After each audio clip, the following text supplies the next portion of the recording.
Salut tout le monde et bienvenue sur Technoplouk, une chaîne de technologie et d'informatique faite pour vous. Et aujourd'hui, on va parler de la mémoire vive.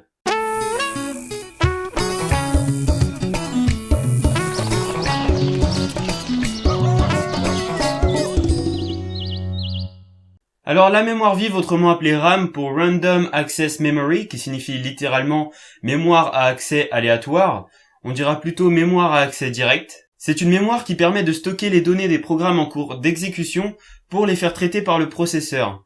Un peu comme la mémoire cache qu'il y a dans le processeur. On avait d'ailleurs parlé de la mémoire cache dans la vidéo sur les CPU. Et donc la mémoire cache et la RAM ont la même fonctionnalité. Elles sont pareilles, seulement la mémoire cache est beaucoup plus rapide et beaucoup plus petite. Alors la première chose à vérifier lorsque vous voulez acheter de la RAM, c'est le type. Il faut regarder le type de RAM en fonction de votre processeur et de votre carte mère.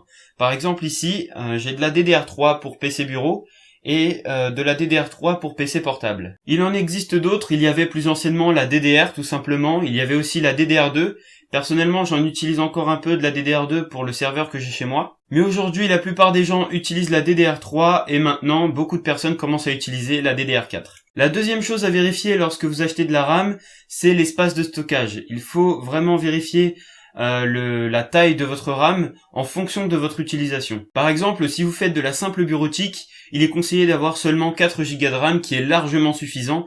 Il y a même des petits PC gamers qui utilisent 4 Go de RAM. Après, pour les ordinateurs de gaming, on utilisera plutôt 8 Go de RAM, parfois 16 pour les plus gros jeux, même si là c'est un peu plus rare et on n'a pas besoin forcément de 16 Go de RAM. On utilisera plutôt 16 Go de RAM pour les lourds programmes, les programmes qui ont besoin de beaucoup de ressources, comme le montage vidéo, la modélisation 3D. Ensuite, la troisième chose à vérifier, c'est la fréquence. La fréquence de la RAM est très importante, puisqu'en fait, c'est la vitesse à laquelle les données vont transiter à l'intérieur de la barrette. C'est en quelque sorte le débit, et le débit est exprimé par la norme. Alors, la norme se divise en plusieurs parties. Il y a d'abord 2 lettres, P, C, avec ensuite un chiffre qui indique le type de RAM. Donc par exemple, ici j'ai de la PC3 pour DDR3, il y a de la PC2 pour la DDR2. Donc après, il y a un plus grand nombre, par exemple ici j'ai 12800 qui indique en fait le débit de la barrette de RAM en mégaoctets par seconde. Donc là c'est 12800 mégaoctets par seconde, soit 12,8 gigaoctets par seconde. Et sur la barrette de RAM de PC portable, j'ai 10 600 mégaoctets par seconde, donc 10,6 gigaoctets par seconde. Il faut donc savoir que cette norme et cette fréquence sont limitées par vos composants, notamment par la carte mère et le processeur. Mais je vous conseille quand même de prendre la norme la plus haute possible en fonction de votre carte mère et de votre processeur, donc de prendre le débit le plus élevé possible, comme ça vous gagnerez un maximum en performance. Ensuite, il y a une autre caractéristique qui n'est pas des plus importantes, mais qui est quand même à vérifier, c'est le CAS. Et le CAS, qu'est-ce que c'est ? C'est la latence de votre barrette de RAM. Donc plus le CAS est élevé, plus votre barrette sera latente. Donc plus la fréquence de votre RAM est élevée, plus le CAS sera lui aussi élevé. Ça paraît pas forcément logique, sachant que la fréquence, c'est la vitesse de transfert de données, et le CAS c'est une latence. C'est vrai que ça paraît pas forcément logique, mais c'est comme ça. Donc je vous conseille de privilégier d'abord la fréquence, qui est plus importante par rapport au CAS, et ensuite de voir en fonction de la fréquence que vous aurez choisi, le CAS qui est le plus faible. Donc maintenant on va parler du dual channel. Qu'est-ce que c'est que le dual channel ?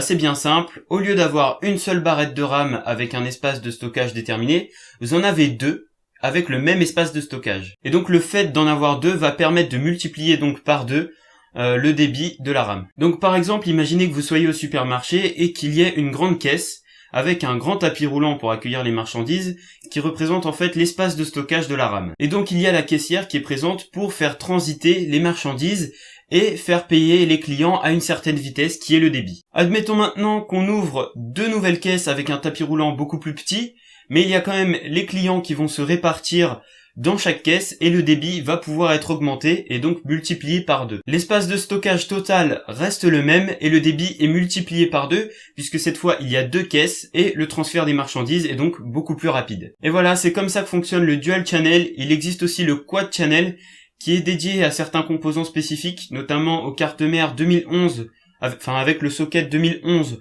de chez Intel. Et le quad channel, c'est le même principe que le dual channel, sauf qu'au lieu d'ouvrir 2 caisses, on en ouvre 4, donc au lieu d'avoir 2 barrettes de RAM, on a 4 barrettes de RAM. Et voilà, c'est tout pour aujourd'hui, j'espère que cette petite vidéo vous aura plu, n'hésitez pas à l'aimer, la commenter et la partager, n'hésitez pas non plus à vous abonner pour suivre toutes nos vidéos. En attendant, moi je vous souhaite à tous une bonne fin de journée, portez-vous bien et à la prochaine sur Technopool.